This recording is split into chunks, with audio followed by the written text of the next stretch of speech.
The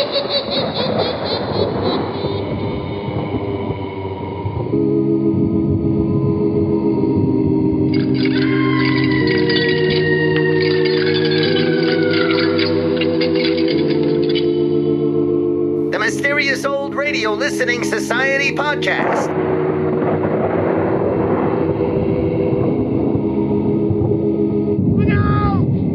Welcome to the Mysterious Old Radio Listening Society, a podcast dedicated to suspense, crime, and horror stories from the golden age of radio. I'm Eric. I'm Tim. And I'm Joshua. We love mysterious old-time radio stories, but do they stand the test of time? That's what we're here to find out. Today, we return to the listener library for a suggestion from our mysterious Patreon supporter, Lance. Lance writes, "Hey guys, I just heard a pretty decent episode of Quiet Please. It's called The Pathetic Fallacy. Looking forward to hearing what you think. It's an interesting concept and could easily have been an X-1 episode." Quiet Please was the brainchild of radio and screenwriter Willis Cooper, creator of another iconic radio series, Lights Out. Quiet Please debuted on the Mutual Broadcasting Network on June 8, 1947. In September of 1948, the series switched to ABC and remained there until its final broadcast on June 25, 1949. Every Quiet Please story was told in the first person by actor Ernest Chappell. Cooper's scripts utilized Chappell's everyman voice and natural gift for storytelling to create a sense of intimacy between performer and listener. This synergy between Cooper's scripts and Chappell's performance was arguably the program's greatest strength. Quiet Please is often categorized as horror, likely due to the notoriety of Cooper's masterpiece The Thing on the Forble board. But in reality, Quiet Please presented stories in a wide variety of styles: comedy, romance, science fiction, and, in the case of today's production, a little of all three. And now let's listen to The Pathetic Fallacy from Quiet Please, first broadcast February 2nd, 1948. It's late at night, and a chill has set in. You're alone, and the only light you see is coming from an antique radio. Listen to the sounds coming from the speaker, listen to the music, and listen to the voices.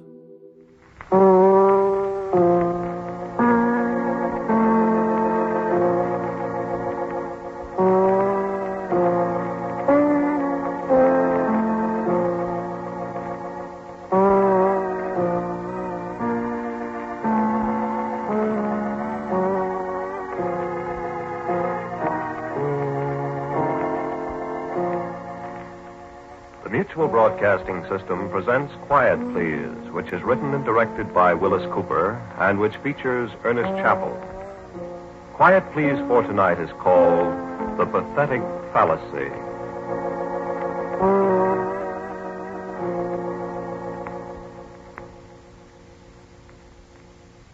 I had very little to do with it, really. I don't even know how it works. No, I'll take that back. I do know how it works in general, but the details, nobody but the old gentleman knows them. And I sometimes wonder if he does, really. You see, after all, it's merely a differential integrator.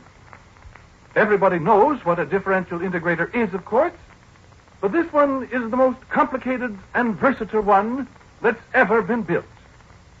What you see here is only the outer shell of the thing. You see, all the walls of this room are covered with banks of jacks and relays and these electronic glow tubes. And up there are sequence analyzers with multiple dyne wave selectors. These are the presets all along here, and the master control is at the desk there in the center. Now, but that's not all. Not by a long shot.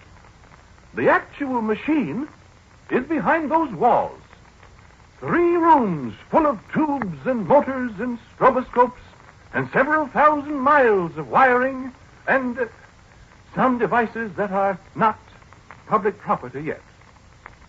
The machine took 6 years to build, and a total of 81 expert technicians were employed continuously during that time.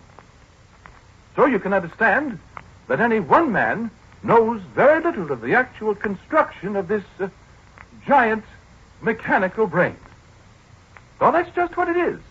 A mechanical, electronic brain capable of performing mathematical tasks far beyond the comprehension of the human brain.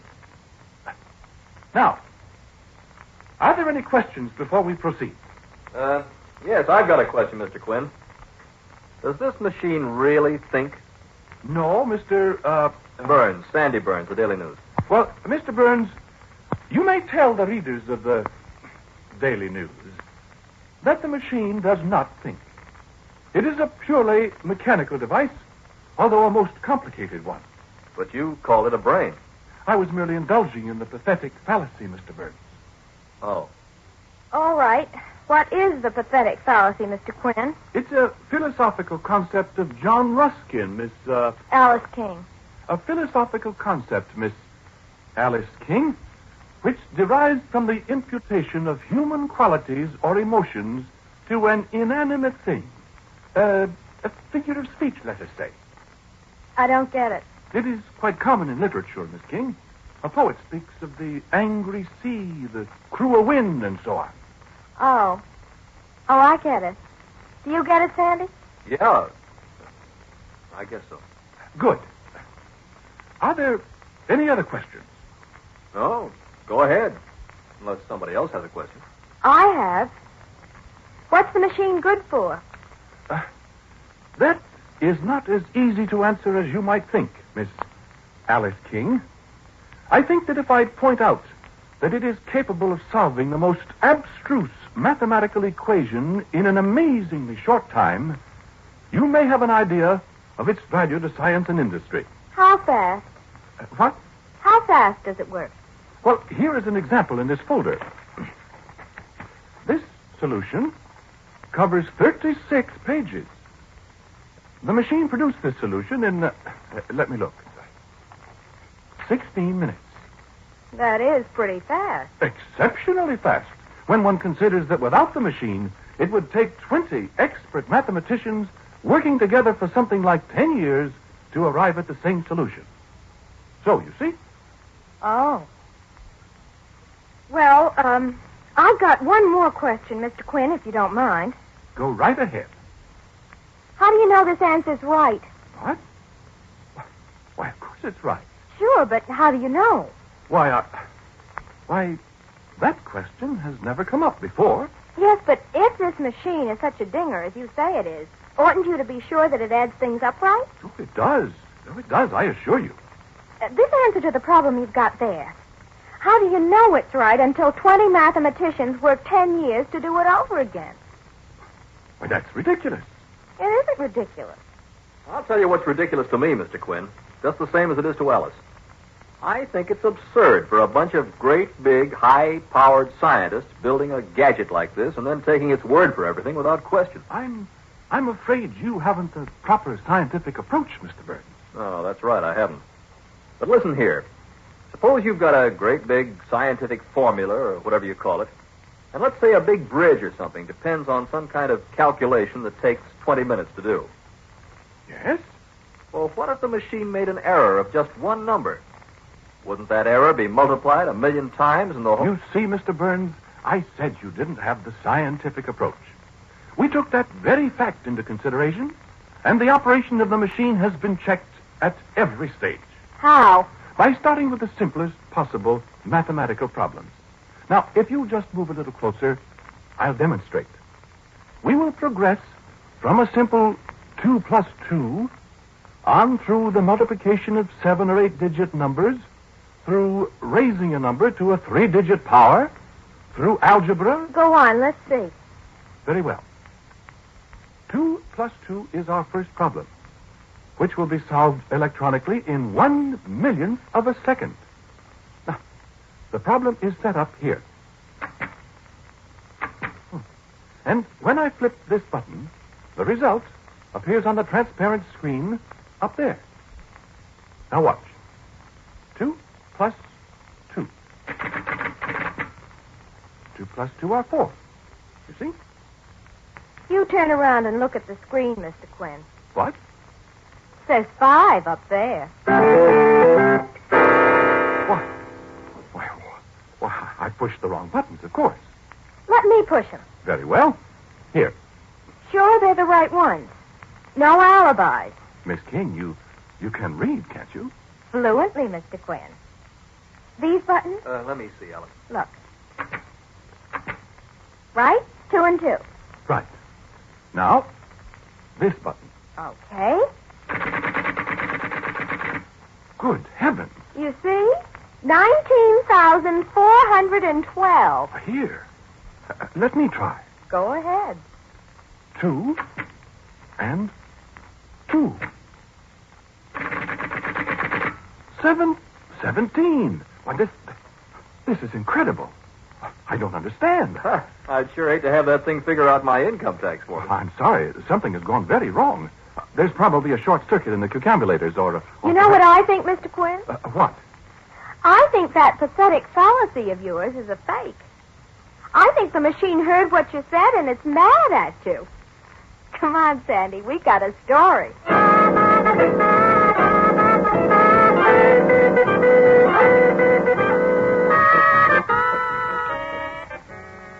Yes, they certainly did have a story. And they plastered it all over the front pages of the paper for 3 days. The old gentleman had me on the carpet. And for a scientist, he has an extraordinary vocabulary. He must have been a plumber or a mule skinner in his youth. I couldn't explain what was wrong with the machine. How could I? I only knew one part of it. The cucambulators that operate in the master control panel. Of course, I thought that's where the trouble was. So the old gentleman told me to tear them all out and inspect them, make replacements and all that.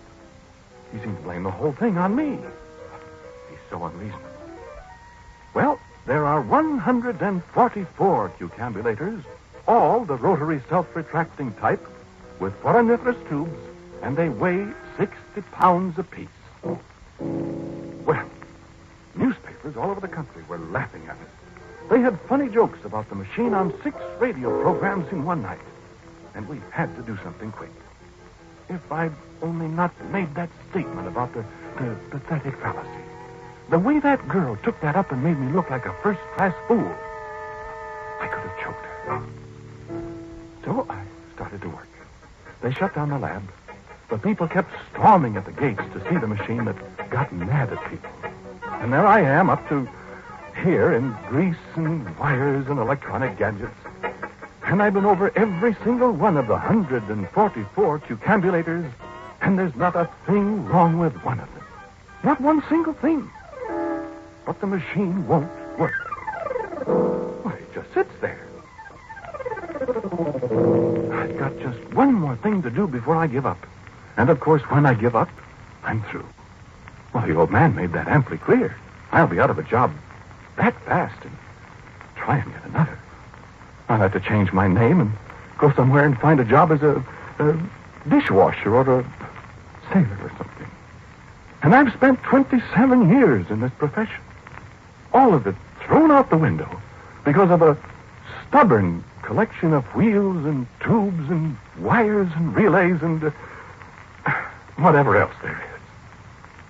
I hope you're happy about that, machine. What's that? What's the deuce? Is that thing starting up by itself? What goes on here? Those tubes lighted up. Now what? Why, that's the strangest thing I've ever heard of. Who's that? Quinn. Who is that? Who's calling me? Hello? Hello, who's calling me? I must be hearing it. I'm losing my mind. Quinn. Who's calling me? Quinn. 2 plus 2, 4. What? 2 plus 2, 4. Who is that, I say? 4, 4, 4, 4. Why, it's the machine. It's talking back to me.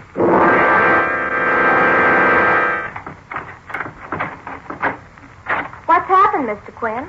Come on in first. Come on, Mr. Burns. What's up? Sit down. Look, Mr. Quinn, I'm sorry we made such a fool of you. Yeah, so am I, Quinn. But Well, that's the newspaper business. It's all right.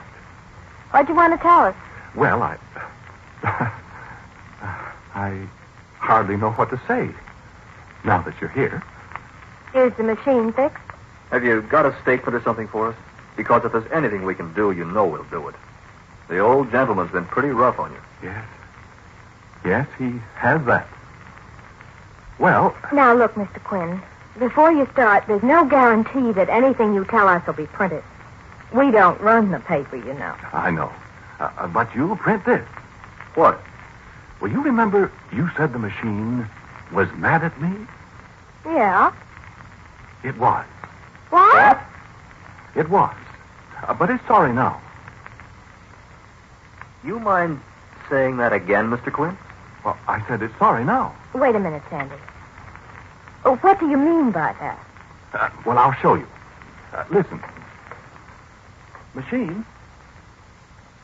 Machine. Listen. Be still, Sandy. Machine, do you hear me? Listen, Quinn, what is this? Sandy, I said be still. Machine. Answer me. The guy's got bugs. Let him alone. Come on, machine. 2 plus 2. Mr. Quinn, what are you trying to do? You trying to get that machine to talk back to you? It did once. Are you kidding? No, sir. No, I am not. Well, now, look, Quinn. You say it did talk to you, Mr. Quinn. Yes, it did. Machine. Come on, Alice. No, wait. When did it talk to you, Mr. Quinn? Just before I telephoned you. I was sitting here, and it called my name. It said, Quinn. You sure? Of course. What else did it say?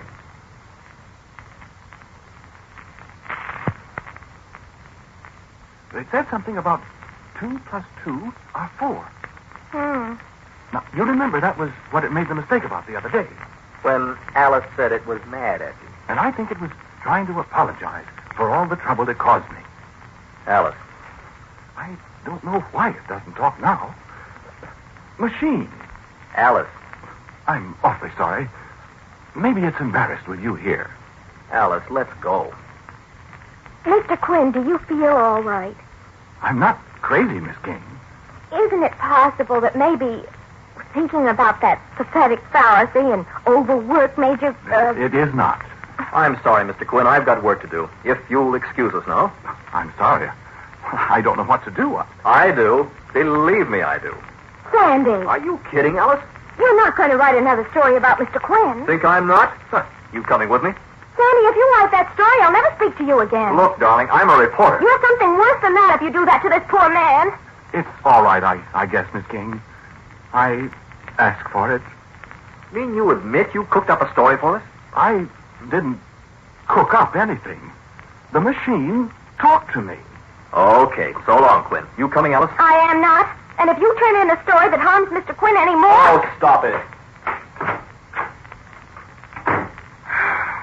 Well, I suppose I might as well go get my hat and coat. I'm terribly sorry, Mr. Quinn. Yes, I am too. Do you want to tell me what really happened? I told you, Miss King. I was sitting here, and I was talking to myself. And I was talking kind of to the machine, I suppose. I was feeling sorry for myself. Out of a job, never be able to get another job again because I've been disgraced. By a couple of newspaper people who thought more of a silly story than of a man's whole career. Oh, it's not your fault, really. I suppose I'd have done the same thing if I were a newspaper man. I don't know what to say. There isn't anything to say, Miss King. If I can stop Sandy from writing another story... It doesn't make any difference. Mr. Quinn, couldn't it have been couldn't you have fallen asleep and dreamed you heard the machine talking? I'm sure I didn't. Well, do you have any scientific explanation for it? No, I haven't any scientific explanation. The only explanation I have is that maybe we did create something intelligent out of wires and tubes and things. that maybe it does think. You said that was the pathetic fallacy. I'm not sure it's a fallacy, my dear. Well, goodbye. I'm sorry to have troubled you. Isn't there anything I can do? There isn't anything anyone can do. I'm just very disappointed. That's all. Goodbye. Goodbye, Mr. Quinn.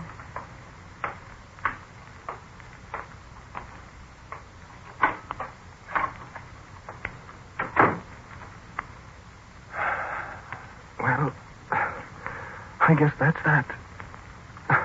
I was in a bad spot before, Machine. But now, this one I'll never get out of. What that boy'll do to me now. Well, I'd better get out of here right now. I'll never be able to face the old gentleman again, Machine. It's been nice knowing you, Machine.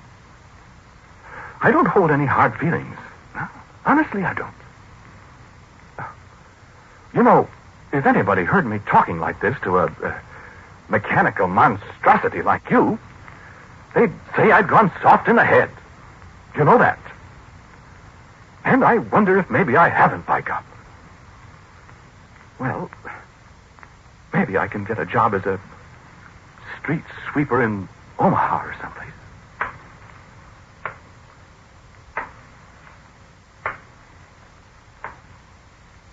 You have a good time all by yourself, Machine. Will you? Quinn! I'm afraid it's too late now. Quinn! You saying goodbye, Machine? 2 plus 2, 4. Quinn. Well, I'm not at all sure that it is, Machine. I'm not sure of anything anymore. Why didn't you say something while those people were here? A plus B exponent M over N. 5, 3, 4, 2, 8, 7, 3, 6. D log epsilon. What does that mean? 987609. Mantissa 327.6 equals Mantissa 32.76. Yes, I suppose so. So you have got an intelligent brain, have you? Cube root of minus 3. Yeah. Well, Machine, Quinn. there isn't anything you can do now that'll do me any good. I'm washed up. Good. Nobody will believe a word I say about this, so... Well, shall we have a good talk together now before I go away for good? Quinn. I wish we could tell each other things. Do you understand me? 3146. When did you discover you had a brain? 2 plus 2, 5. 2 plus 2, 19. 4, 1, 2.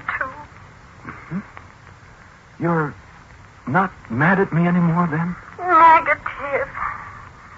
9, 7, 6, 3, 5, 4, 2, 9. Who was that talking, Mr. Quinn? Why, Miss Kane. I thought you'd gone. Who was that? Was I talking? Yes, you were talking, and somebody else was talking, too. Who was it?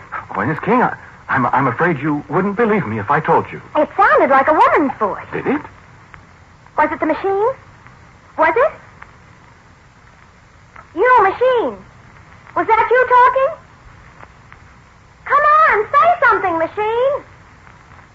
I'm afraid you must be mistaken, Miss King. Well, I'm going to find out. Here, Mr. Quinn. Put your arms around me. What? That's right. Now, you poor darling. Alice loves her, Mr. Quinn. Poor Mr. Quinn. But everything's going to be all right, isn't it? Miss King. Alice. Stand still, you dope. Quinn's going to go away with Alice and never come back to the nasty old machine, isn't he? Isn't he? Say yes. Why, good heavens. Say yes. What? Yes. Quinn! Caught you. Okay, Mr. Quinn. What? What are you going to do? Look, machine. Look, sister, you're caught. You might as well give up. Might as well speak up. No. Miss King. Hold it, Quinn. Look, machine. You're in love with Quinn, aren't you? Answer me.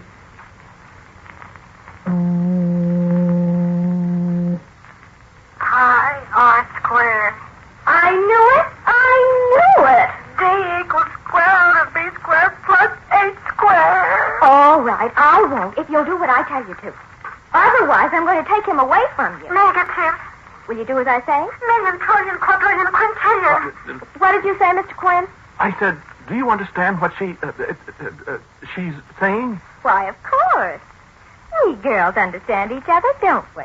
Affirmative. But what are you... What? Just let us alone for a minute, will you? Well, yes, but... You go over there and sit in the corner. What? Go on. Well, what else can I do? That's right. Now, machine, you'll promise.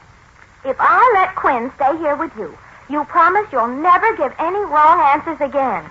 Ordinate and abscissa. All right. You promise you'll never say another word to anybody. Quinn. Well, all right, to Quinn. But only when you and he are absolutely alone. Do you understand? Pi. You promise. Affirmative, affirmative. Because you know what I'll do if I ever hear of you breaking your promise. Affirmative. What? 87-69887.764. That's right. I'll take him away so fast it'll make your cucambulator swim. Mean. Extreme. Well, I'm not kidding. You and I have got him in enough trouble now, so you see that you're a good girl. A squared plus 2ab plus b squared. All right, then, it's a deal. Okay, Mr. Quinn. Cosine tangent AB. Huh? Oh. Wait a minute, Mr. Quinn. What's the matter? Just a minute. She wants to ask me something. What is it, sister? 2654366. Anti-logarithm x plus y. Oh. I love you. I love you. That's right. I love you. Oh, 3937. You're welcome, sister. Now, don't forget. Okay, Mr. Quinn. What? Come here. What? Everything's going to be all right, Mr. Quinn. The story in the paper tomorrow is about how you single-handed fixed the machine, and it's never going to make any mistakes again. But how did... I've got to go now, Mr. Quinn. The machine's got something to say to you, and maybe she'd be embarrassed if I'm here. But wait. I don't understand. Goodbye. And don't monkey around with that pathetic fallacy anymore, Mr. Quinn. I might not be around to give you a hand. Well, but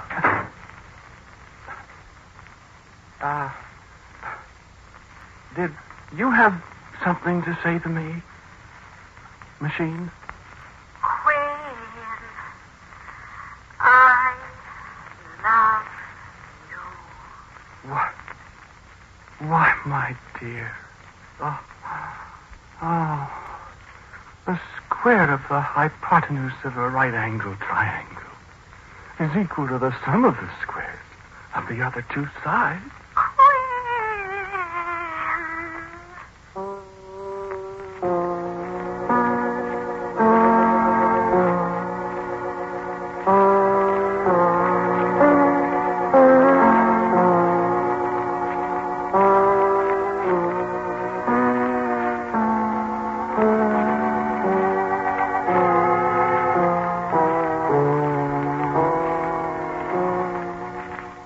You have listened to Quiet Please, which is written and directed by Willis Cooper.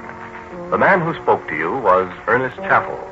And Sharita Bauer played Alice. Sandy was played by Michael Fitzmaurice. The voice of the machine was Vicky Vola. The original music heard on Quiet Please is composed and played by Albert Berman. Now, for a word about next week's Quiet Please, here is our writer-director, Willis Cooper.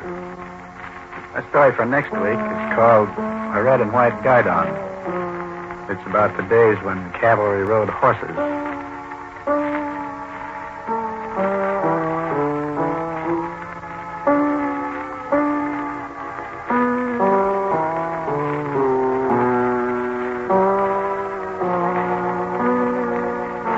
Ladies and gentlemen, in answer to many requests as to the Quiet Please theme, it's a movement from the D minor symphony of C'est Franck. And so until next week at this time, I am quietly yours, Ernest Chappell.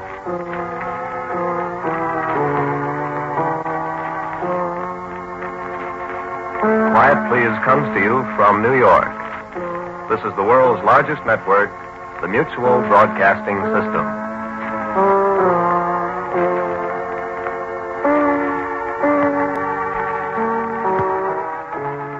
That was The Pathetic Fallacy from Quiet Please, here on the Mysterious Old Radio Listening Society podcast. Once again, I'm Eric. Hi, Tim. And I'm Joshua. That was The Machine on the Forble Board, here on the Mysterious Old Radio. Did you guys have that same thought? Like, oh, this is very similar. Falling in love with something that's not quite human, sounded like the thing on the Forble board. That first cry from the computer, It was like, oh, it's Mike. It just struck me as a very similar storyline to Forble board, that idea of what if you fell in love with something that wasn't quite human? And then to add to it, as I just said, sounded a lot like Mike from Forble board. But yeah, thank you so much to our listener, Lance, for bringing that to us. Just to throw this out there, I hate this so much. Why do I love it so much? That's what I kept doing with this episode. I was like, no, yes, no. I can't quite decide if I enjoyed this or not, but I definitely was involved the whole time. And then at the end, I was like, I don't know. So I'm really in one of those podcasts today of, please tell me if I should love this or not, because I had my moments of, So go. I can't imagine what my reaction to this would be if it weren't for my modern brain knowing of computers and modern discussions about technology and how it works and how it interacts with us. Because part of what was so fun was to listen to that beginning discussion about this is what a computer could do, and the sort of rejection of that, which is, I assume, not author's intent of, a century from now, close to, when this is actually commonplace, this will be hilarious. Right. Yeah, I have the same thing written in my notes, is I would love to go back in time and hear this without any of my knowledge of the stories that followed it and the technology that followed it. How out there was this? And I was trying to think, I didn't do a lot of research, and maybe there's a listener who can tell us, is how many other stories were there out there like this in 1948? That didn't involve falling in love with a robot, a humanoid, uncanny valley situation, but an actual thing that looked like a computer. I'm thinking there was a Twilight Zone episode I can think of. Kurt Vonnegut wrote a story a little like this, but 15 years later, about an intelligent computer and the scientist who both fell in love with the same woman. So it had the same comical angle that this did. Electric Dreams, that was a movie in the 80s. The desk set with Hepburn and Tracy. The giant computer that takes their jobs. There was a recent one with Joaquin Phoenix and Scarlett Johansson, like Her. I think so. I think it's Spike Jones. Yes. That was, again, a man who fell in love with the computer, not the weird science like we've built a woman. Yes. So anyway, I found that a fun rabbit hole to go down, even though I didn't go that far down it. Right. I just sort of yelled into the rabbit hole. At the same time, at the very beginning, when I was sort of appreciating, like, wow, this is such a split screen in my head of what I think about this and what I can only imagine people were thinking about at the time. And with, is this Ernest Chappell's voice? Because, wow, I've never heard him like this. Yeah, there is that. And credit to Cooper of, this is a lot of introductory exposition and a lot of techno-babble, and I'm gripped. I'm just in. Like, I'm having a great time. Yeah, it took me a little bit to realize it was Chappell in the lead. Right. Like, this is the most unrecognizable Chappell performance that I can remember. And he's having so much fun. He is going full absent-minded professor, just leaning hard into it. And I think it's also a smart choice on his part because it helps telegraph what kind of Quiet Please story this is going to be. I think he tells you at the top that this is going to be a lighter-hearted story. Yeah. So you're not waiting for the mysterious horror twist. Unless maybe you're Eric. No, I was pretty sure it was a comedy on the first crazy, wacky music The music sting. cue, yes. Yes. Or whatever it was. Okay, good. Well, right. The other subversion of Quiet Please expectations that I enjoyed was that at first I'm like, okay, this is a classic Quiet Please monologue. He's just narrating this, talking to the audience, and then we find out he's talking to an audience, not the audience. Right. He's giving a press conference. And so I enjoyed that. It sucked me in. I agree. I thought for sure we were listening to narrator talking to us at the top. How much of a slow news cycle time were they in that for 3 days the headline was, this wacky scientist somewhere thought a computer talked to him, and it was the talk of the country. I think that's Cooper's satire. Oh, yeah, right? absolutely. This is reporters who are saying, we have a duty, to the public, and then we're just going to write a story about how the computer was mad at him. Right. And make fun of him. So, Which no proof of it in the first place. A little parenthetical to participate in probably the conversation Cooper wanted to generate of the reporters, which I loved the dry reporters, so they're just deadpan humor. I really enjoyed that. But in the idea of like, well, what if he makes a mistake? How would you know? Like, what if anyone makes a mistake? How would you know? Why blame it? What's wrong with the computer making a mistake? It's an interesting concept, though, like you accepting the computer as 100%. That's what I thought was crazy prescient about this. And again, I don't think he was predicting AI, but what makes it so engaging in our contemporary time, because that's the questions everyone is asking about AI, because we've already had all this kerfuffle over the fact that we know AI confabulates. It attempts to make things up to please you. There was the, again, well-publicized case, and I say well-publicized in quotes because these days, perhaps it was an AI-generated confabulation, but, about the supposed lawyers who used AI, and it generated previous case law that was non-existent. And so I thought that was interesting for them to question that in 1948. Well, a second person checked the first person's work. Like, get a second computer. It's the same thing. I think, as I sit and think about this, the reason that I didn't jump in wholeheartedly with this and feel, oh, this is a lot of fun or whatever, is because I have a mental block when it comes to old-time radio and comedy. I don't want it.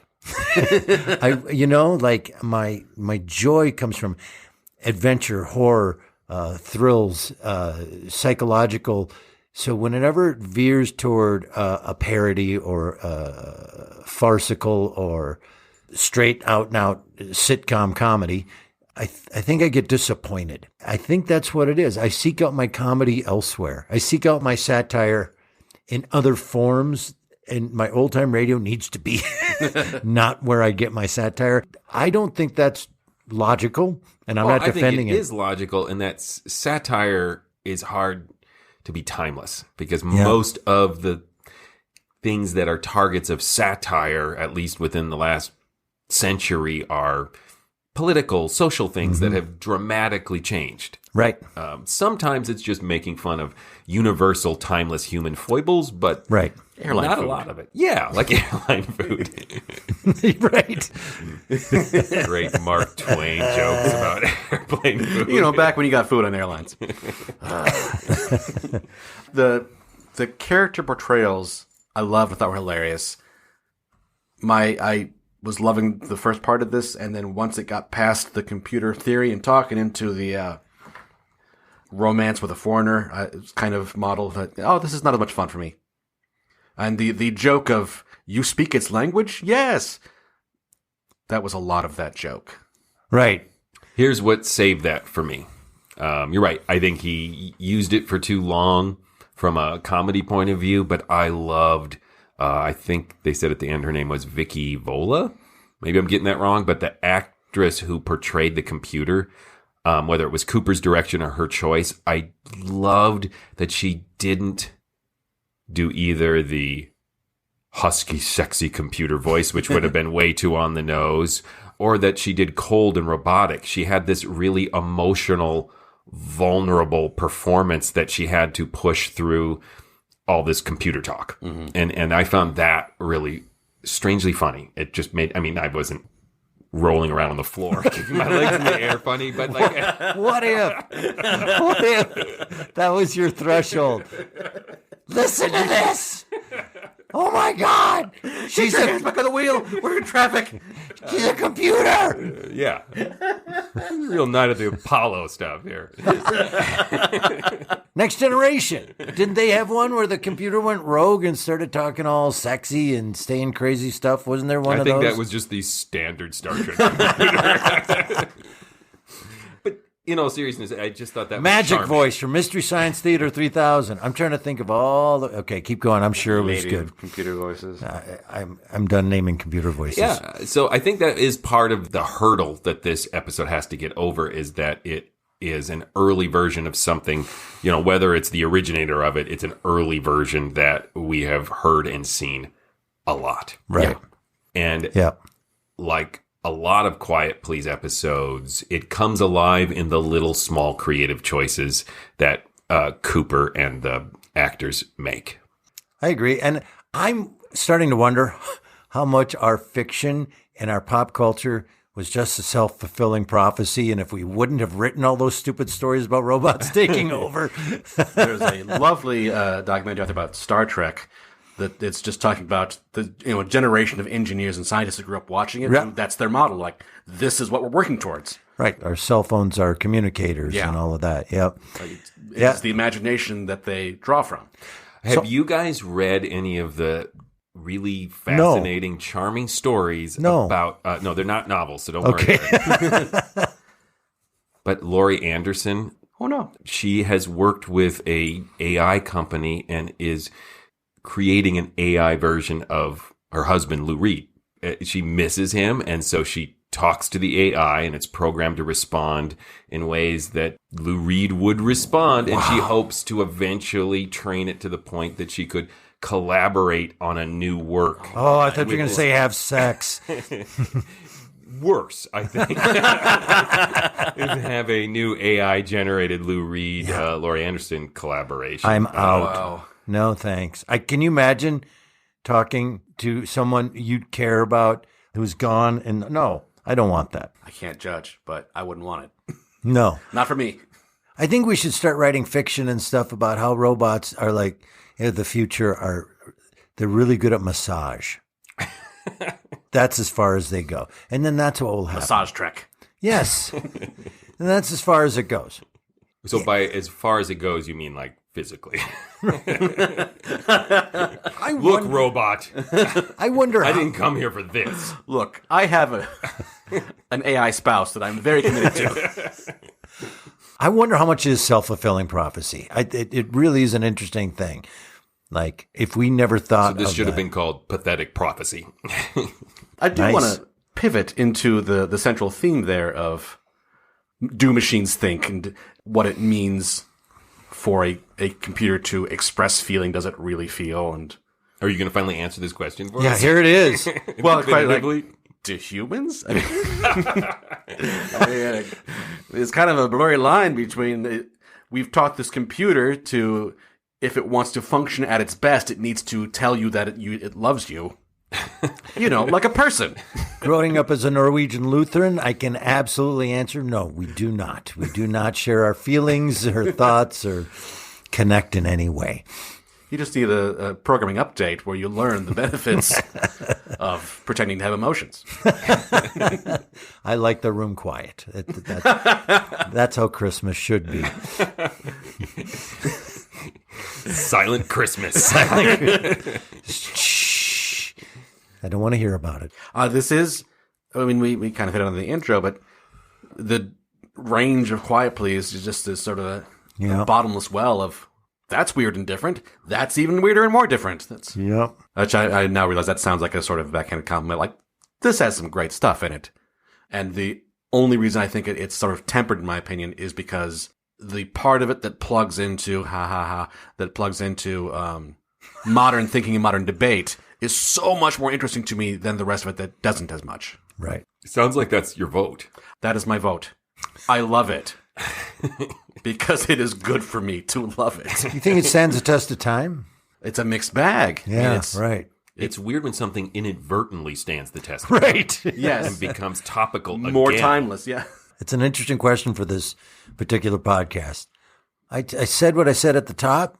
We've had our discussion, and this isn't one of my favorites. It was it didn't strike me, and it didn't interest me in the way that I like to be compelled by storytelling with audio. It was more about the writing than it was about performing. Oh, you know what? I think I just hit on something. This is more about the writing than it is about the production value or the performance and the storytelling. That's what it is. I think that's what gnaws at me. Like, clever. And, it reads. So you didn't like the script.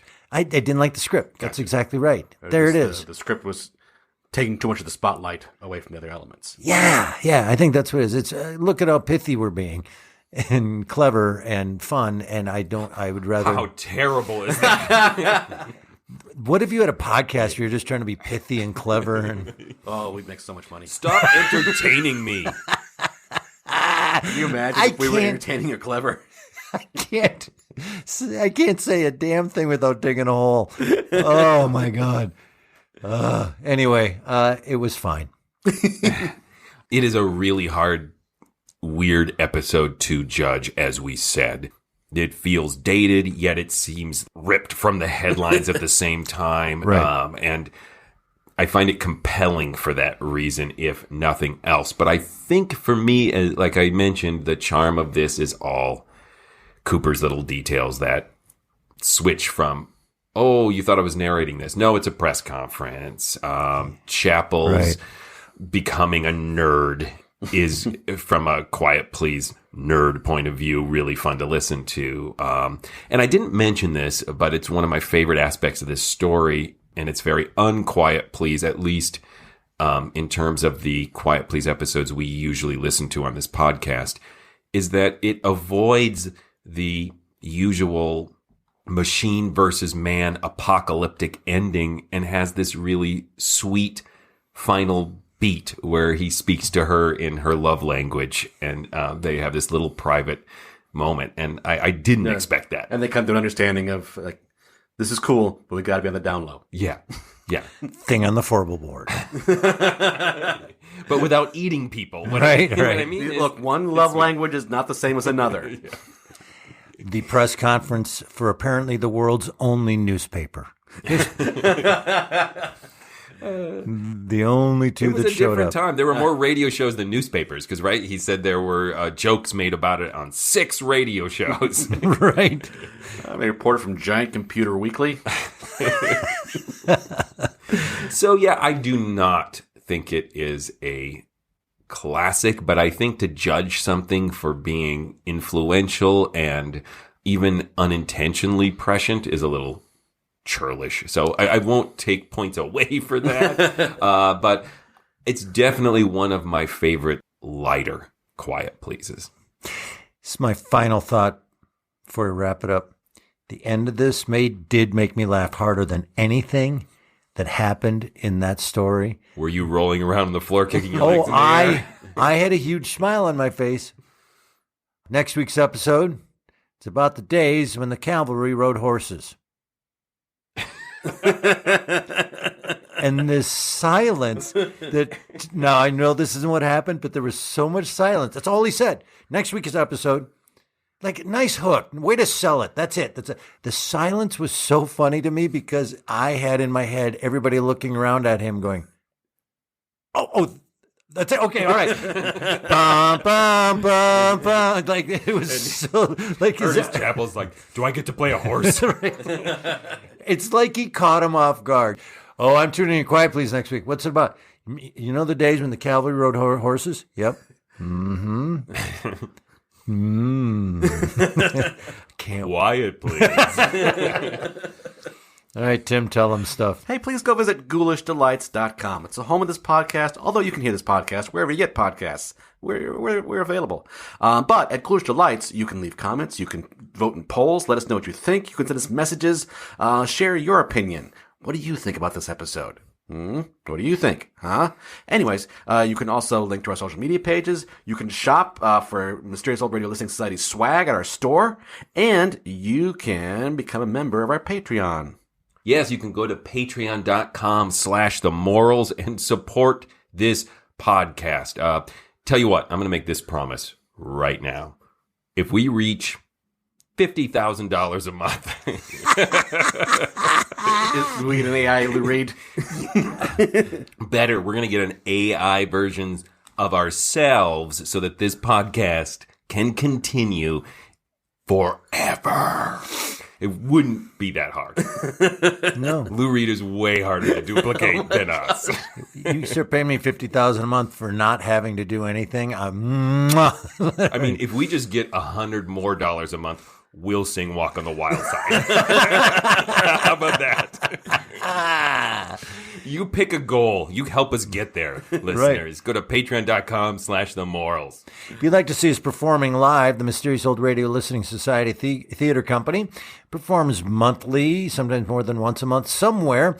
And you can find out where we're performing classic recreations of old-time radio drama and a lot of our own original work live on stage. Just go to ghoulishdelights.com to find out where that is and what we're doing each month and how to get tickets to come see us. In addition, we have now started to do some of our podcasts live. So look out for those as well. Look out!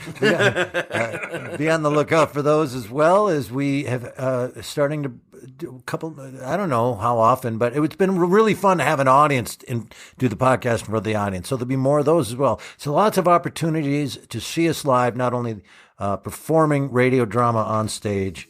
Just go to ghoulishdelights.com. Come see us. That's what I'm trying to say. We should also say, though, for those live recordings, we do some other things live. That sounds bad.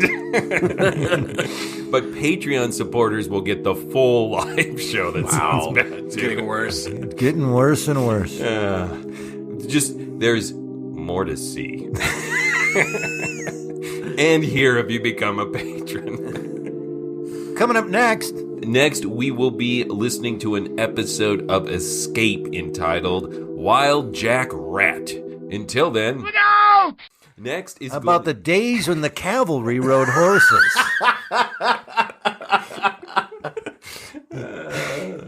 It's just going to be 30 minutes of a guy on coconuts.